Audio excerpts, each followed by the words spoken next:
Hello everybody, my name is Rextus. And I'm Soulgale. And welcome back to Hard or Not. Ooh. Well, are you ready? I'm ready. Let's kill Grimm. Kill. I'm gonna try out Fury, or Nail Masters. Kill Lelouch. Also, another thing is Defenders also deals damage around you, and Weaver Song. Oh. Weaver Song also deals damage as well. Defenders. Let's try it. I got some babies. You got baby speeders. I got baby speeders. Right. My buttons have been changed around a little bit. Nightmare King Grimm. He's a hard one. Yes, he is. Ooh. Okay.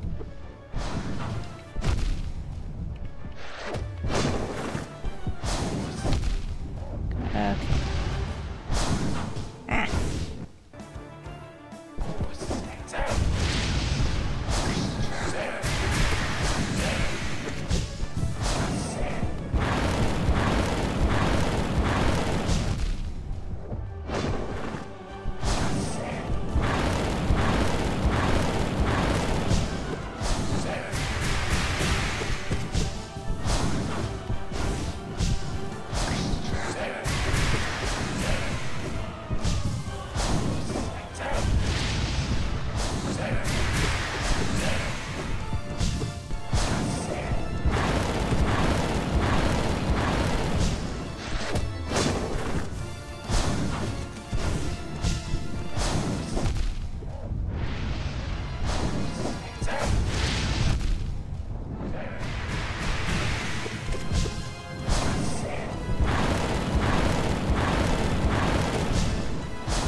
Ah, Oh, I got him. you I beat got him? him. Was it just 2 phases that you get him down twice? Oh, I did 3 puffer fishes. Oh my god. It's 3 puffer fishes. Well, pufferfish, that animation is completely random. Oh, I did it. You did it! I did it. Okay. Oh, Woo, you got him. okay, the next fight. Phase 5. Phase 5. No, you got him. Oh my goodness. Woo. That took too long. That did take too long. Ritual. Defeat the Nightmare King and complete the ritual. Oh my goodness. I'm gonna go save because I don't want to be doing that again. No, I'm already saving. All right, let's go ahead and take a look at what charms we have on. Because this took a long time and it really took some testing for me. So you have quick attack, you have the spore shroom. I do. You also have healing, which is something that's common with both of us, and we'll get to that. And you have quick healing. I do. Now, some things to take in note. I wouldn't do quick slash. The reason why this is you only have so much of a window to actually get an attack in. When you get an attack in, just the same thing as Nailmaster's Glory. Yeah, Nailmasters can do more damage, but if you take damage while the charge is charged, it'll cancel out that charge on a Nailmastering strike. So if I hold down my charge like Nailmaster's Glory, it will reduce the amount of time it takes to do that charge. Then I can unleash it in one hit. Problem is that with any of the nail attacks, if you get hit, it will cancel out the Nailmaster's charge, your charge attack, basically. So that completely is out the window right off the gate. Quick slash, why I say no quick slash is because I'm gonna relate to League of Legends here for a second, and then I'm gonna come back. But League of Legends, if you are into the point where your adrenaline is pumping and you cannot have a clear mind about something and you don't have any control over what you're doing, you are going to get so frustrated so quickly. And with this battle, you cannot be frustrated. So even like in League of Legends, if your attack speed is beyond 2 attacks a second, you start getting yourself out of control. And this is why I say don't do quick slash. Also, is you can only get 1 or 2 hits in between hits. Instead of trying to spam attacks, use Unbreakable Strength, get a little bit more damage in, and being able to actually have a breather between each of his attacks is probably what you want to be doing. I would not suggest doing quick slash because you're going to exhaust yourself out trying to dodge, trying to get so many attacks in, so many more button presses that you have to do versus one good hit.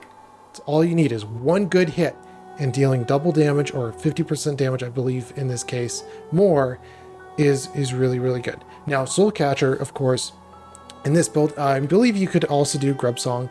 Grub Song would get your soul back as well. But because when you attack him, you can actually get your soul back. Soul Catcher is really, really good for getting more soul back, more lifesteal, being able to heal, and being able to stay in combat. I wouldn't suggest Sproom Shore. I don't know if that's a really good one. Spore Shroom. It didn't bother me when I used it. Yeah, but how much of the time was he actually in the cloud? Was he kind of in the cloud, kind of not? He was kind of in the cloud, kind of mostly in the cloud. It's just you gotta steer him towards that cloud. Oh. So, I mean, if you can consistently keep him within the cloud, then yes, that could be potentially useful. And depending on how much damage it does, that could be potentially useful. But again, you have to make sure that he's in the cloud and having to do so much. And of course, he's not on the screen all the time. And when he's doing his pillars, he can move out of the way. So again, with this, it's really kind of inconsistent versus being able to dodge. And of course, trying to heal is kind of a pain with this one as well. Let's see, what else you got? You got quick heal.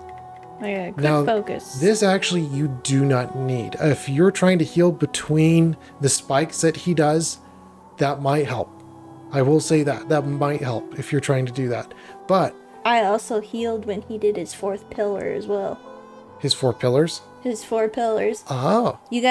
I was counting out the pillars, Yeah. and it's usually 4. So It's whenever always 4. it's always 4. Yeah. But before the 4th pillar hits, heal. You mean when you can see the 4th pillar register on the Yeah. ground, then you move out of the way of the pillar and then you hit heal. Yeah. That makes sense because then you're able to heal. You're able to get an extra heal in there. Yeah, you're missing those opportune strikes where you can get 2 strikes on him. That's fine. Yeah, which is fine, but at the same time, you're still wasting that. Yeah, it's kind of useful here and there. Also, Shape of Un, when he is doing his dragon attack, where he holds out his cape and those 4 dragons come out, you can use Shape of Un and just immediately heal underneath those dragons. So that's also really useful. It's really safe. Problem with that I found is after the animation ends with healing, depending on how much soul you have, he'll stand up. So, and I've had this happen at least twice right in a row where I will finish my heal. I don't know that I don't have enough soul to do another heal. So he'll pop out of the heal and the dragon's literally right on top of his head. Yeah. And he'll come out of that heal and immediately get hit and take 2 hearts in damage. So that is really annoying. So Shape of Un, for what it is, I would say, like, if you're trying to heal during this combat, quick focus would probably be a more consistent way to actually heal and keep on it. One thing though is you were saying that his claw attack, his first dash, the dash that he most likely starts with when you start the combat, Yeah. you're like, oh man, I can't move out of the way of that. If you get Sprint Master on, you're able to move out of the range of that very easily, very quickly. Also, whenever he was doing his claw dash thing, Yeah. I went like this and evaded it. Yes, but especially with spacing and being able to get the correct amount of spacing and not having to dash and always having a consistent amount of spacing that you can get, Sprint Master, if he's going to do that dash towards you, and you know he's going to do it because the animation's pretty easy to tell which animation from which, you move away from him, and as long as you're just moving away, you don't have to dash, but as long as you just move away, it'll be enough spacing where he can't hit you. You turn back, get a good strike in on him, and then when he goes back up into the air and then those 5 particles come down to the ground, move back right or left, depending on what your spacing is, Yeah. and you'll be able to dodge any of those. The worst thing to do on that attack is move far, far left or far, far right or dash. Dash, again, is probably one of the worst things you can do because then you don't know where your position is because you moved. Yeah. And then because you don't know where your position is, again, like you can get easily hit by one of those little flames that come down and trickle down off of that 5 flame attack. I've been hit like maybe a couple times while doing that, but Okay. other than that, I've never gotten hit. For me, a no hit, if you're going to be sure that, hey, I'm not going to get hit through any of these attacks, and I'm just going to dodge every single one of his attacks and I don't need to heal, get rid of Soul Catcher, put on Long Nail. Be complete Sephiroth, because there are several points in this combat where you can overextend and overreach, and he can't hit you and you'll be able to hit him. There are several opportunities, and if you're really, really good at Hollow Knight, or if you're just really good in general, you could probably just not take any hits at all and use Long Nail with Mark of Pride and take out the Soul Catcher, and you're just going to be able to just wallop him, just straight up, because there's a lot of points where you could just be jumping on top of him, especially when he's doing that Flame of Pillar or anything like that. You don't even have to. You could just do a long jump, a second jump, and be right on top of his head. And as long as you're able to dodge the pillars while you're on top of his head doing pogo jumping, you can take him out super quick by doing that. I actually liked using quick Oh yeah. slash for whenever he was doing his dragon thing. Oh yeah. Yeah, because, well, he does, like, when you get up close to him, or... Yeah, Yeah. Yeah, it is pretty easy to get up close to him. and I get more soul by doing that. I think a general build we're definitely going to recommend is either Soul Catcher or Soul Eater. Soul Catcher is just easier to put on because it That costs takes less. 4 with the soul eater. Yes, it costs less notches. So Soul Catcher probably is going to be recommended for this battle. Unbreakable Strength, definitely. Having more damage. Quick Attack Not so much because you're like, again, I say it's just you're having to press the button so many more times, and Unbreakable Strength just has more damage just to be able to space your hits and hit him once or be able to hit him twice and not have to spam the button so much. And +2, especially with the pressure, and especially if you're underneath adrenaline, you're just gonna fizzle yourself out doing quick slash. You're just gonna fizzle yourself out. I found Sprint Master was really excellent for the claw attack, being able to space and being able to get more hits in. That's really, really useful. Mark of Pride for me, definitely. The one thing I guess I could say that you could put in is Quick Focus. If you don't mind not having range and you want to be able to heal more often, do Quick Focus. But for me, the range was really nice. I wanted to heal more often, and it worked for me. Yeah, I think a general build for me would be Unbreakable, Sprint, Soul Catcher, and if you want to heal more often, Quick Focus. And there's 2 points where you can use Quick Focus. You could do the spikes and, of course, like you said, the pillars. Being able to use the pillars. So through his 5 attacks, though, or is it 5 attacks? I don't know how many animations he has. So he has 2 dashes. The first dash is that claw attack, like we mentioned, and then he goes back up in the air. So you didn't hit him at all during that? Okay, so Nope. I just, as soon as I see him and which way he's going to approach for me, and I think it's almost like an Ash type thing where he's a stealth assassin. Most of the time, when I see him do this, he'll appear behind your back. I don't know if that's all the time. I don't think that's all the time. But most of the time when he does that, he tries to get you from behind the back. But whichever way he spawns in from, just lightly move away from that attack, and then he'll charge at you. Make sure you definitely move all the way out of the attack, because if you don't move all the way, he'll still connect. So that's with me with Sprint Master, you'll be able to move out of the attack. I quickly turn around, get an attack in, I get 1 hit in, and then he goes up and he makes that fountain of 5 flames. If you dash all the way off to the left, all the way off to the right, you are going to get hit by one of those flames. It's very tight spacing out there.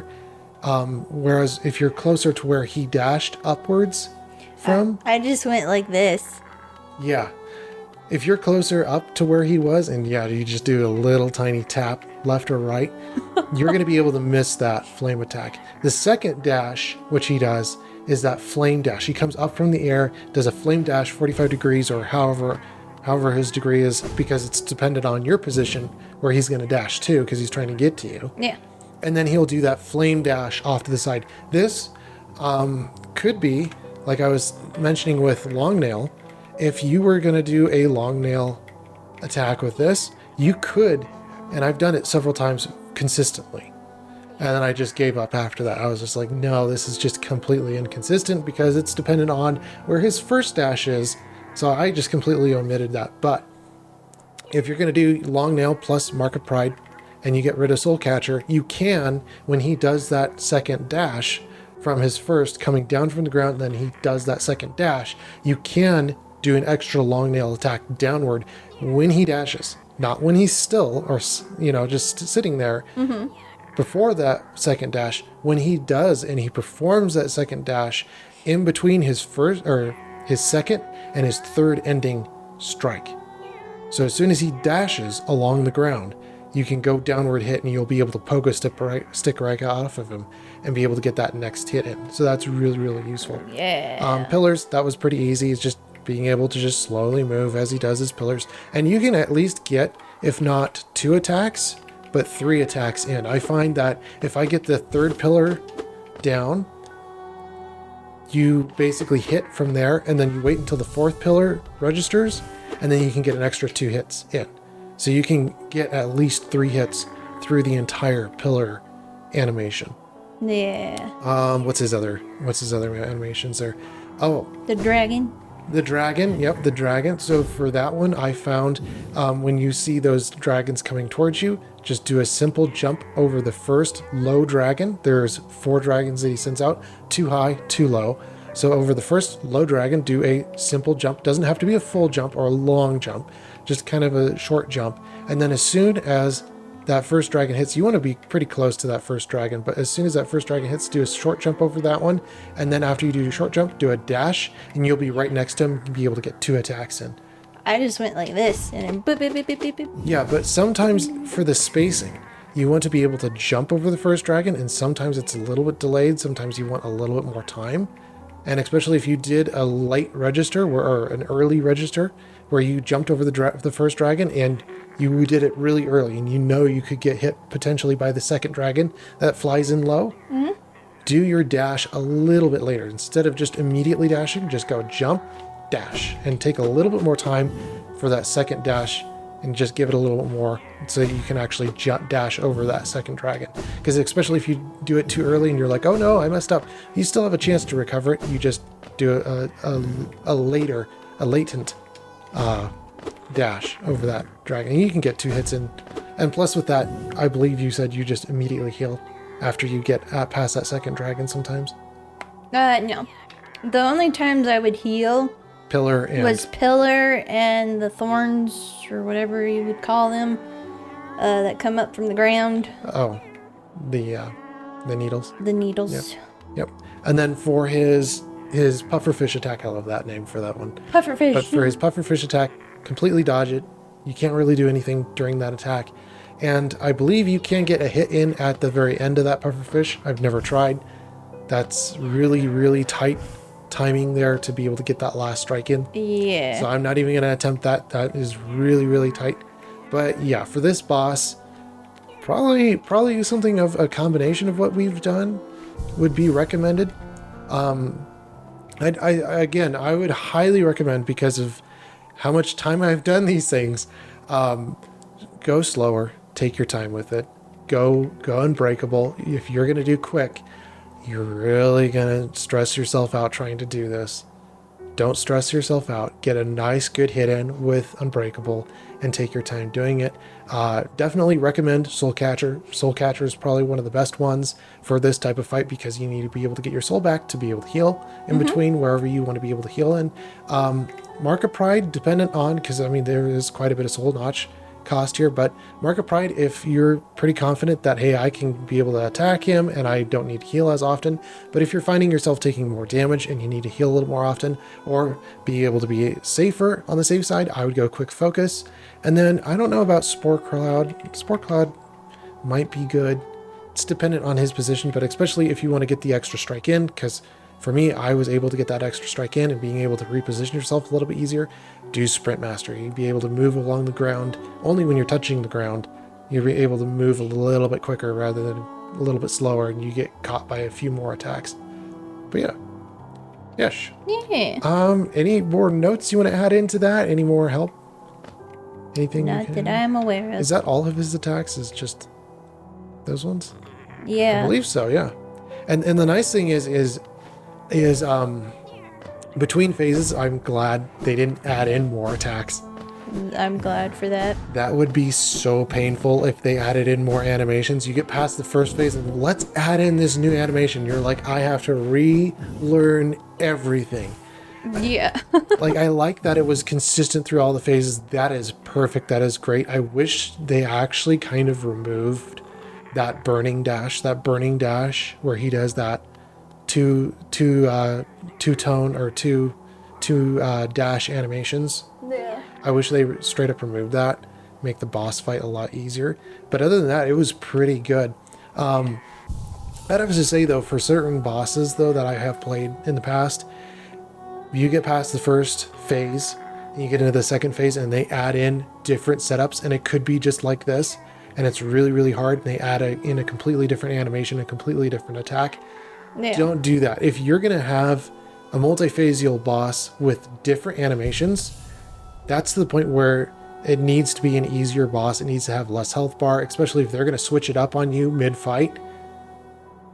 That is so annoying.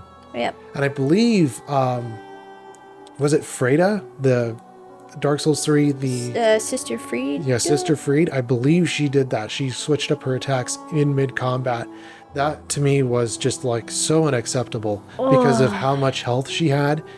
This was doable. Yeah. This is hard, but it's doable. And I love that for Grimm, every single animation is the same animation coming out of the gate.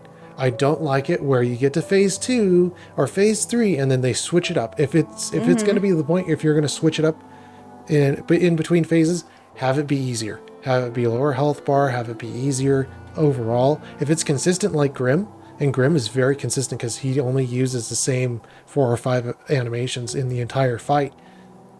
Leave him as is. Make him have a health bar and make him have pretty tanky health. And it's just consistent. You just gotta be consistent with it. And I love that. Yeah. She had 3 phases, didn't she? I believe so. Oh my goodness. Was it 3 or was I think it was 3 because there was 3. the black one at the third one, then the father and her in the second, and then just her in the first one. Yeah, and the first one was fun because like that you could get the hold of, and then the second one it's like they add in the father, and then I believe as soon as you get the father down, then she goes ballistic, right? Yeah. Yeah, and then she gets to the dark side, and it gets really, really tough from there. And it was like this boss is crazy. I think I even said it in the Freda boss fight too. It was just like, if you're gonna do this boss, I would have removed the father from the second phase of the boss. Yeah. And just had the first phase and the second phase and give her a little bit more health, I believe is what I said. And I was like, this is great. You know, if you removed the middle boss fight and you got rid of the father, that would have been like the best boss fight I've ever played. Probably the best boss fight. I still love it to this day. But yes. Well, is that all the time that we have for this episode? Unfortunately, yes. And we will see you guys in the very next video. Bye-bye. Bye-bye.